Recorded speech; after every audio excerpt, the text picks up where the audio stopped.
Boston, Massachusetts. This is your main event. This is Blood and Guts.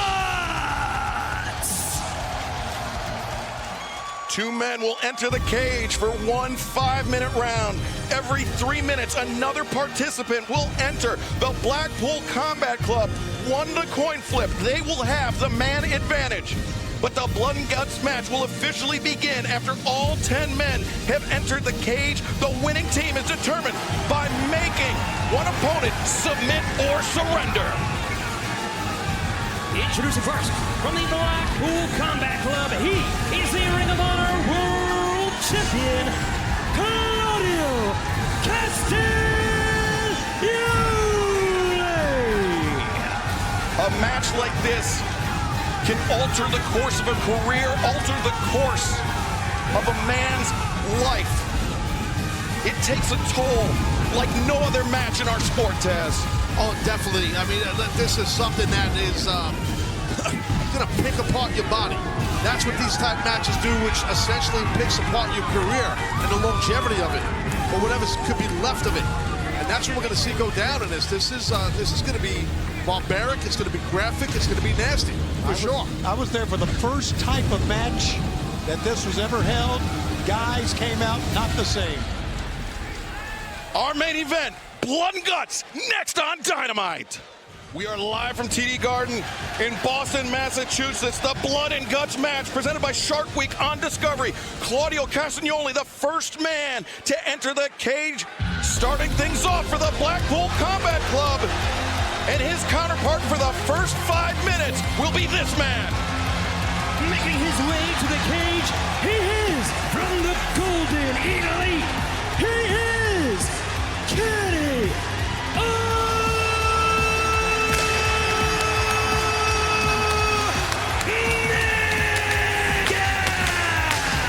This is quite a selection. And I say that because Kenny Omega and Claudio are going to be with me the entire time.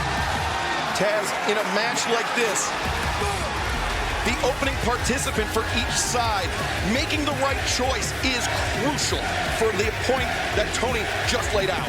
Excalibur, you're exactly right. This place, first of all, is going bananas for Kenny Omega, but yeah, look, these are the two guys that the teams feel are the cardio beasts. These are the guys that can go the distance. The anchors, so to speak. Yes. And they lock horns, center of the first of 2 rings.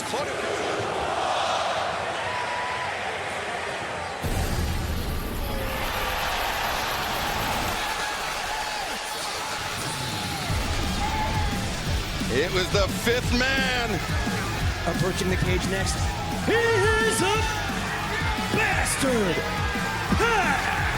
Pac, a man with an axe to grind against the Elite. His nose was shattered in that best-of-7 series.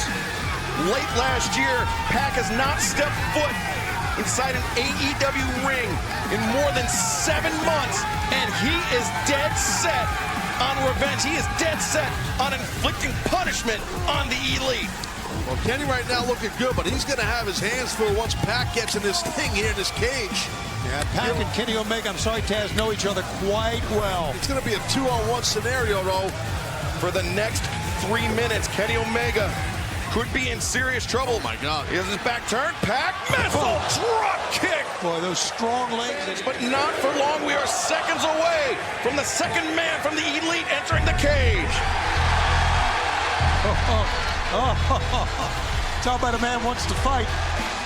Representing Team Golden Elite, Hangman Adam Page. Brought his chaps and everything. Hangman Adam Page. The Elite, the Golden Elite Combat Club.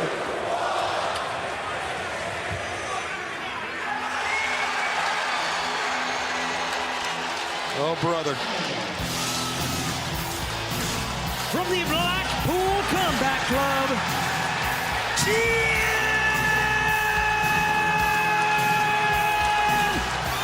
Moxley.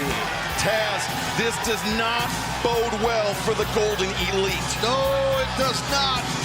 Once gets in this structure, he is in his element.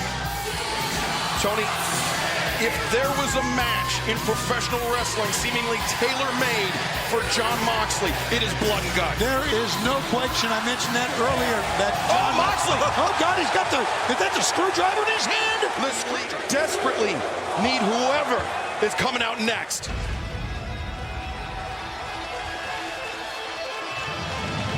Heading for the cage, Nick Jackson. One half of the Young Bucks, Nick Jackson, about to walk into the Lion's Den with the BCC waiting for him. A shot staggers Moxley. Nick Jackson, the drop kick. Moxley landed in the broken glass. Conscious he was back in Mexico right about now. Wheeler Yuta, the fourth man for the Blackpool Combat Club. Introducing next, Wheeler Yuta. And Yuta coming to the ring with a chair in hand. Blood and guts continues in picture. Do not miss a second.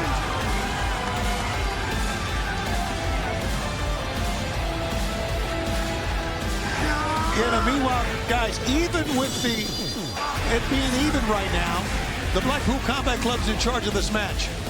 Oh, they are. They have the momentum. And now Hangman set up Yuta. The chair across the back of Hangman Adam Page.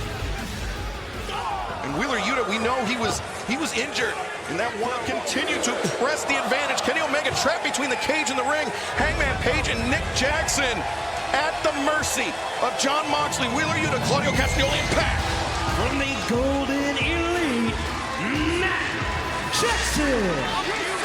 Matt Jackson, the fourth man for the Golden Elite. And Pac going right at Matt. Matt, one of the men that Pac. Who's next here?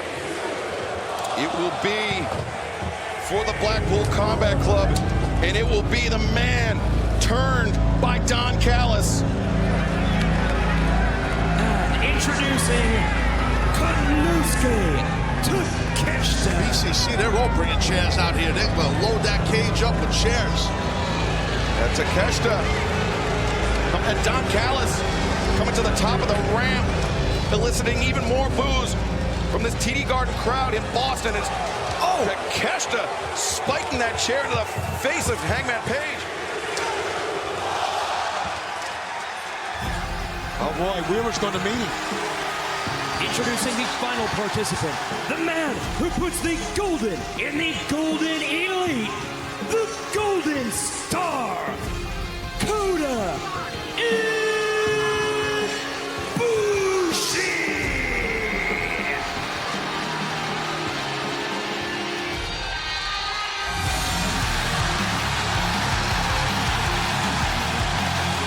Listen to that reaction. Taz, you talk about Jon Moxley being a hybrid. Kota Ibushi, a man passionate about all aspects of professional wrestling, from the severe to the surreal, from the sensational to the sublime, and he is here in All Elite Wrestling. To even up the sides, but now, since Wheeler Yuta got knocked down on the outside, it's going to be an advantage for the Golden Elite. Ibushi. Continue. Go ahead. Kota Ibushi is the original codependent friend of Kenny Omega. Oh, stop it. Kota Ibushi. Oh, he's one of the most decorated athletes out of Japan. One of the most popular athletes. Now the match officially begins. And Ibushi, a right hand for Pac, one for